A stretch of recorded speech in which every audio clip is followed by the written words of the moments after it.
पत्थर हो या भीषण सर्दी में ठिठुरती हुई जाड़े में नंगे पैर बेटियों को, बच्चों को स्कूल जाना पड़ता था।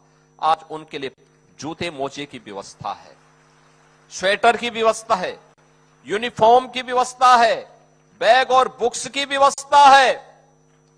इन सब के लिए चिंता करनी पड़ती है। जब हम लोग दिन में 18 घंटे कार्य करते हैं, एक एक योजना पे चर्चा करते हैं, एक एक विभाग के कार्यों को आगे बढ़ाने में योगदान देते हैं, तब परिणाम आते हैं।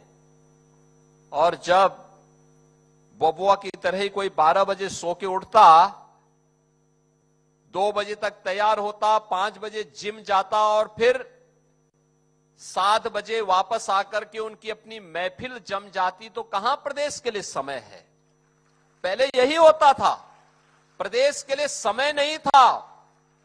लेकिन अब प्रदेश के लिए पर्याप्त समय सरकार के पास है। जनता जनार्दन की समस्या का समाधान का रास्ता भी है और प्रदेश को आगे बढ़ाने में कोई भी योगदान दे, रसोईया हो, आंगनबाड़ी हो, आशा वर्कर हो, गांव का चौकीदार हो, होमगार्ड का जवान हो, पीआरडी जवान हो, इन सब के मानदेय में वृद्धि करने के साथ साथ इन्हें सम्मानजनक ढंग से आगे बढ़ने के लिए भी हम तैयार कर रहे हैं। आपने देखा होगा पिछले दिनों हमने शिक्षा मित्रों के मानदेय को ही बढ़ाया, अनुदेशकों के मानदेय को ही बढ़ाया। उन्होंने तो केवल मानदेय की मांग की थी। हमने कहा मानदेय के साथ साथ आपको हम कैशलेस सुरक्षा की व्यवस्था भी दे रहे हैं और साथ साथ सामाजिक सुरक्षा की गारंटी भी उपलब्ध करवा रहे हैं। यानी अगर कोई घटना दुर्घटना हो जाए तो नगद धनराशि भी परिवार के लोगों को प्राप्त होगी। शिक्षकों के बारे में भी लोग पहले क्या बोलते थे और आज यूपी के शिक्षकों का सम्मान होता है। यूपी तो प्रारंभ से ही बड़ा समृद्ध रहा है। देश भर में, कम से कम उत्तर भारत के तो विभिन्न राज्यों में, पूर्वोत्तर भारत के राज्यों में हम लोग जाते थे तो इस बात की चर्चा होती थी कि वहां के शिक्षक कहां से आए हैं। यूपी से। अरुणाचल प्रदेश में यूपी के शिक्षक, मध्य प्रदेश में यूपी के शिक्षक, राजस्थान में यूपी के शिक्षक।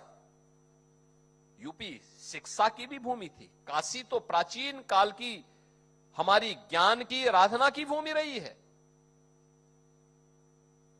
लेकिन एक समय में समाजवादी पार्टी ने क्या व्यवस्था बना दी थी कि नकल हमारा जन्मसिद्ध अधिकार है।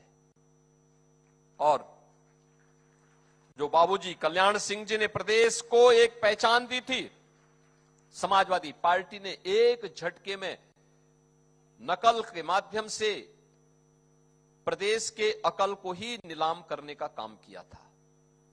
परिणाम क्या था? पहचान का संकट। यूपी का नौजवान, यूपी की माताएं बहनें, यूपी का व्यापारी, यूपी का शिक्षक यूपी के बाहर जाता था, पहचान का संकट उसके सामने आती थी। आज मैं कह सकता हूं यूपी के किसी व्यक्ति के सामने पहचान का संकट नहीं है। कोई जाता है, अगर सामने वाला पहचान नहीं रहा है, अगर आपने कह दिया कि मैं उत्तर प्रदेश से हूं, मैं लखनऊ से हूं, मैं गोरखपुर से हूं, मैं अयोध्या से हूं, मैं हरदोई से हूं, मैं उन्नाव से हूं, मैं अलीगढ़ से हूं, या मुरादाबाद, मेरठ या किसी भी जिले का, झांसी, चित्रकूट, किसी भी जिले का आपने नाम ले लिया, तो सामने वाला व्यक्ति सम्मान के साथ खड़ा होकर के आपसे गले मिलने के लिए उतावला दिखाई देता है। यह है सम्मान, यह है सम्मान। आज यूपी से हर व्यक्ति जुड़ना चाहता है। पहले जुड़ने की बात तो दूर, देख करके सुन करके ही वहां से वो अपने आप को बाहर कर देता था। इस समाजवादी पार्टी ने प्रदेश के सामने पहचान का संकट खड़ा किया, बेटी के सामने सुरक्षा का संकट खड़ा किया, नौजवान के रोजगार से वंचित किया, छात्रों को शिक्षा से वंचित करने का पाप किया था। और न उन्होंने रसोइयों की सुनी थी, ना आंगनबाड़ी की सुनी थी, ना आशा वर्कर की बात सुनी थी, न गांव चौकीदार की बात सुनी थी, न गांव की सुनी थी, न शहर की सुनते थे, न गरीब की सुनते थे, न महिलाओं की सुनते थे। सुनने के लिए समय चाहिए, समय के साथ साथ सामर्थ्य चाहिए, उसे लागू करने के लिए उस प्रकार के संसाधन भी चाहिए। संसाधन के लिए उस प्रकार के संसाधन जुटाने की सामर्थ्य भी चाहिए। और डबल इंजन की भारतीय जनता पार्टी की सरकार ने जब ये जुटाया है, तब आपका मानदेय 1000 से बढ़कर के 3000 होता है। और मानदेय ही नहीं बढ़ रहा है, मानदेय के साथ साथ 2 लाख रुपए का सामाजिक सुरक्षा की गारंटी भी मिल रही है।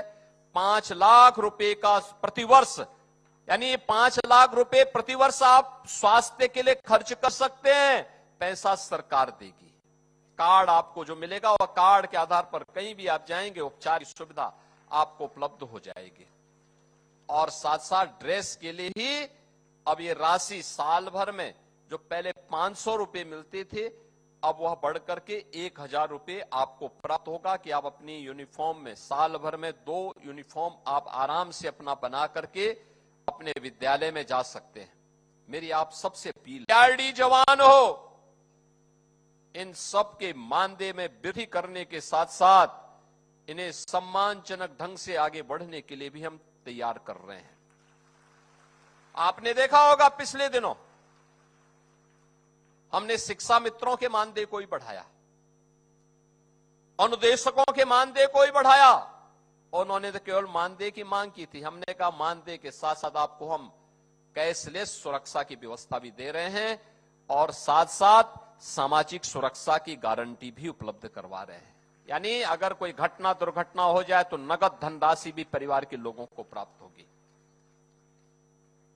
शिक्षकों के बारे में भी लोग पहले क्या बोलते थे, और आज यूपी के शिक्षकों का सम्मान होता है। यूपी तो प्रारंभ से ही बड़ा समृद्ध रहा है। देश भर में, कम से कम उत्तर भारत के तो विभिन्न राज्यों में, पूर्वोत्तर भारत के राज्यों में हम लोग जाते थे तो इस बात की चर्चा होती थी कि वहां के शिक्षक कहां से आए हैं। यूपी से। अरुणाचल प्रदेश में यूपी के शिक्षक, मध्य प्रदेश में यूपी के शिक्षक, राजस्थान में यूपी के शिक्षक। यूपी शिक्षा की भी भूमि थी। काशी तो प्राचीन काल की हमारी ज्ञान की आराधना की भूमि रही है। लेकिन एक समय में समाजवादी पार्टी ने क्या व्यवस्था बना दी थी कि नकल हमारा जन्मसिद्ध अधिकार है। और जो बाबूजी कल्याण सिंह जी ने प्रदेश को एक पहचान दी थी, समाजवादी पार्टी ने एक झटके में नकल के माध्यम से प्रदेश के अकल को ही नीलाम करने का काम किया था। परिणाम क्या था? पहचान का संकट। यूपी का नौजवान, यूपी की माताएं बहनें, यूपी का व्यापारी, यूपी का शिक्षक यूपी के बाहर जाता था, पहचान का संकट उसके सामने आती थी। आज मैं कह सकता हूं यूपी के किसी व्यक्ति के सामने पहचान का संकट नहीं है। कोई जाता है, अगर सामने वाला पहचान नहीं रहा है, अगर आपने कह दिया कि मैं उत्तर प्रदेश से हूं, मैं लखनऊ से हूं, मैं गोरखपुर से हूं, मैं अयोध्या से हूं, मैं हरदोई से हूं, मैं उन्नाव से हूं, मैं अलीगढ़ से हूं, या मुरादाबाद, मेरठ या किसी भी जिले का, झांसी, चित्रकूट, किसी भी जिले का आपने नाम ले लिया, तो सामने वाला व्यक्ति सम्मान के साथ खड़ा होकर के आपसे गले मिलने के लिए उतावला दिखाई देता है। यह है सम्मान, यह है सम्मान। आज यूपी से हर व्यक्ति जुड़ना चाहता है। पहले जुड़ने की बात तो दूर, देख करके सुन करके ही वहां से वो अपने आप को बाहर कर देता था। इस समाजवादी पार्टी ने प्रदेश के सामने पहचान का संकट खड़ा किया, बेटी के सामने सुरक्षा का संकट खड़ा किया, नौजवान के रोजगार से वंचित किया, छात्रों को शिक्षा से वंचित करने का पाप किया था। और न उन्होंने रसोइयों की सुनी थी, न आंगनबाड़ी की सुनी थी, न आशा वर्कर की बात सुनी थी, न गांव चौकीदार की बात सुनी थी, न गांव की सुनी थी, न शहर की सुनते थे, न गरीब की सुनते थे, न महिलाओं की सुनते थे। सुनने के लिए समय चाहिए, समय के साथ साथ सामर्थ्य चाहिए, उसे लागू करने के लिए उस प्रकार के संसाधन भी चाहिए। संसाधन के लिए उस प्रकार के संसाधन जुटाने की सामर्थ्य भी चाहिए। और डबल इंजन की भारतीय जनता पार्टी की सरकार ने जब ये जुटाया है, तब आपका मानदेय 1000 से बढ़कर के 3000 होता है। और मानदेय ही नहीं बढ़ रहा है, मानदेय के साथ साथ 2 लाख रुपए का सामाजिक सुरक्षा की गारंटी भी मिल रही है। 5 लाख रुपए का प्रतिवर्ष, यानी 5 लाख रुपए प्रतिवर्ष आप स्वास्थ्य के लिए खर्च कर सकते हैं, पैसा सरकार देगी। कार्ड आपको जो मिलेगा वह कार्ड के आधार पर कहीं भी आप जाएंगे, उपचार की सुविधा आपको उपलब्ध हो जाएगी। और साथ साथ ड्रेस के लिए ही अब ये राशि साल भर में जो पहले 500 रुपए मिलते थे, अब वह बढ़कर के 1000 रुपए आपको प्राप्त होगा कि आप अपनी यूनिफॉर्म में साल भर में 2 यूनिफॉर्म आप आराम से अपना बना करके अपने विद्यालय में जा सकते हैं। मेरी आप सबसे अपील है, और अपील एक ही है। देखिए, सिस्टम जब प्रगति करता है, आगे बढ़ता है, उसका लाभ हर एक तबके को प्राप्त होता है। आपका दायित्व क्या है? जिस विद्यालय में रहें, रसोई साफ सुथरा दिखाई दे, साफ सुथरा। बच्चे को जो पोषण मिशन के अंतर्गत व्यवस्था बनाई गई है, अलग अलग दिन अलग अलग प्रकार के आहार देने हैं, और बहुत अच्छा उन्होंने बेसिक शिक्षा परिषद ने जो 1,42,000 विद्यालय हैं, इन विद्यालयों के लिए जो व्यवस्था बनाई है, जिसमें लगभग 1.5 करोड़ बच्चे यहां पर अध्ययन कर रहे हैं, इन बच्चों के लिए जो व्यवस्था बनाई गई है, उन बच्चों को अगर आप समय पे स्वच्छता के साथ पौष्टिक आहार, जो उपलब्ध आहार है, जो मेनू तैयार किया गया है साप्ताहिक, उस मेनू के अनुसार अगर आप उन्हें उपलब्ध करवाते हैं, तो इसमें आपकी का भी सम्मान बढ़ेगा, आपका भी गौरव बढ़ेगा। और साथ साथ जब बच्चे अच्छे बनेंगे, आगे बढ़ेंगे, तो याद रखना इसका लाभ भी आपको प्राप्त होगा, क्योंकि यही बच्चे हमारे भविष्य हैं। वही बच्चे आपके प्रति सम्मान का भाव रखेंगे। अगर हमने लापरवाही की, कहीं फूड पॉइजनिंग न होने पाए, कोई दुश्मन कोई वहां पर ऐसा कार्य न करने पाए कि जिससे आपको संदेह के दायरे में लाना पड़े, गंदगी रही, या कभी कोई कीड़ा या कोई छिपकली भोजन में गिरे, ये लापरवाही होती है, जीवन के साथ खिलवाड़ है। ये कतई नहीं होने देना है। जब आप रसोई बनाएं, आपके अलावा किसी फालतू बाहरी व्यक्ति का वहां जाना, प्रवेश बंद होना चाहिए, क्योंकि कोई भी व्यक्ति विश्वासघात कर सकता है। आपकी सुरक्षा के साथ भी और मासूम बच्चों के साथ भी हमें किसी को खिलवाड़ करने की छूट नहीं देनी है। और इसीलिए अब तो पीएम पोषण मिशन के अंतर्गत 7 दिन और 6 दिन जो विद्यालय चलते हैं, उसके लिए 6 प्रकार के मीनू अलग अलग दिन बनाए गए हैं। उस मीनू के हिसाब से हमने लोकल स्तर पर मिलेट को भी उसमें प्राथमिकता दी है, लोकल प्रोडक्ट को भी उसके साथ मान्यता दी है, मौसमी फल को भी मान्यता दी है। ये सभी चीजें अगर मीनू के हिसाब से अगर उपलब्ध करवाते हैं तो उसका लाभ होगा। 2017 के पहले हमारे बेसिक शिक्षा परिषद के विद्यालय वीरान जैसे दिखते थे, उदासी थी, वीरानता थी। किस प्रकार की उदासीनता थी, उजाड़ जैसे लगते थे। आज तो आप देख रहे होंगे ऑपरेशन कायाकल्प के माध्यम से 19 पैरामीटर तय किए गए थे, उनमें विद्यालय में फर्श भी बना है, विद्यालय में बालक और बालिकाओं के लिए टॉयलेट भी बनाए गए हैं, पेयजल की व्यवस्था दी गई है, ज्यादातर विद्यालयों में किचन भी बन गए हैं अलग से, वहां पे स्मार्ट क्लास बन गई है, डिजिटल लाइब्रेरी बन गई है, अच्छे पुस्तकालय बन गए हैं। मैं देख रहा था 2017 के पहले बच्चे हमारी चिंता का विषय होते थे। तब मैं एक सांसद था, तब मैं देखता था बच्चे स्कूल जाते थे, उनको कुछ भी पता नहीं होता था, कुछ भी पता नहीं होता था।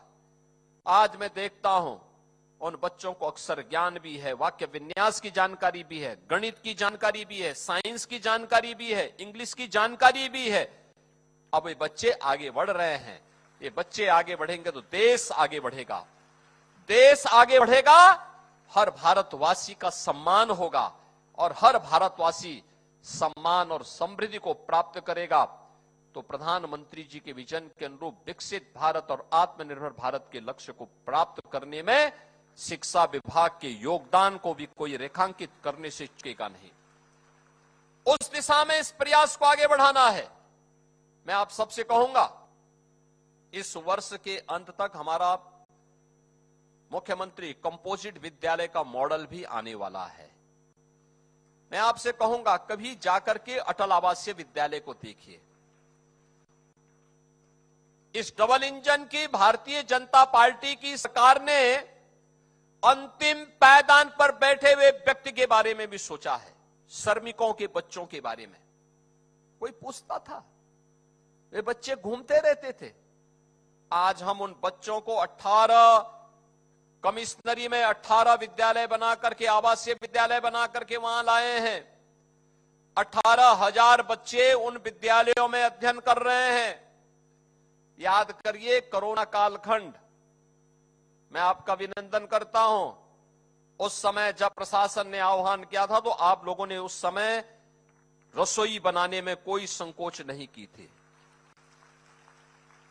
जो लोग कामगार और श्रमिक अपने प्रदेश में वापस आ रहे थे, और मैं तो देख रहा था, मैंने एक बात और देखी है, महाकुंभ के दौरान जब प्रयागराज में ज्यादा भीड़ हो गई, हम लोगों ने जौनपुर में, प्रतापगढ़ में, भदोई में, मिर्जापुर में, फतेहपुर में, अगल बगल के जिलों में कुछ होल्डिंग एरिया बनाए हुए थे। अब वहां के इतने लोगों के लिए भोजन कैसे बनेगा? तो सबको याद आया कि बेसिक शिक्षा परिषद के रसोइयों को बुलाया जाए, ये लोग बना देंगे भोजन। और बहुत सारी जगह बेसिक शिक्षा परिषद के रसोइयों ने जाकर के वहां पर उनके लिए भोजन लाया था। कोरोना कालखंड में कामगार और श्रमिक जो अपने प्रदेश में वापस आ रहे थे, ऐसे 1 करोड़ से अधिक लोगों के लिए भोजन की व्यवस्था जगह जगह बनाने का काम भी इन्हीं रसोइयों ने किया था कोरोना कालखंड में। और इसीलिए सरकार ने तय किया कि कोरोना कालखंड में जो बच्चे निराश्रित हो गए, उनके लिए मुख्यमंत्री बाल सेवा योजना हमने प्रारंभ की। ऐसे बच्चों के लिए प्रति माह हम 4,000 रुपए की स्कॉलरशिप उन बच्चों की पढ़ाई करने के लिए देते हैं। हर वर्ष, हर महीने हम उपलब्ध करवा रहे हैं। और यही नहीं, मुझे ये देख करके बहुत प्रसन्नता की अनुभूति होती है कि जिनको किसी ने नहीं पूछा, जिनके बारे में किसी ने नहीं सोचा, उनको आज हम प्रदेश के अंदर लगातार उन योजनाओं से आच्छादित कर रहे हैं। खासतौर पर जब मैं देखता हूं उन बच्चों के बारे में, प्रदेश के अंदर जिन बच्चों के बारे में कोई नहीं पूछता था, दिव्यांग बच्चे, 14,000 गंभीर रूप से और बहुत दिव्यांग बच्चे हैं जिन्हें हम 6,000 रुपए वार्षिक की दर से स्कॉट अलाउंस उपलब्ध करवाते हैं। यानी उनको लाने जाने के लिए वाहन की व्यवस्था 6,000 रुपए प्रतिवर्ष उन्हें उपलब्ध करवाते हैं। 23,000 से अधिक दिव्यांग बालिकाएं हैं जिन्हें 2,000 वार्षिक की दर से स्टाइपेंड हम उपलब्ध करवाते हैं। उन बालिकाओं को उपलब्ध करवाते हैं और 23,000 से अधिक ऐसे दिव्यांग बच्चों को हम लोगों ने सहायक उपकरण, tricycle, wheel chair, Baisakhi, hearing aid, ये सभी उपलब्ध करवाए हैं और पहली से 8वीं क्लास तक 2,793 पूर्ण दृष्टिबाधित बच्चों को ब्रेल पाठ्य पुस्तकें, 4,438 अल्प दृष्टित बच्चों को इन लार्ज प्रिंट की पाठ्य पुस्तकें भी उपलब्ध करवाने का कार्य बेसिक शिक्षा परिषद ने किया है।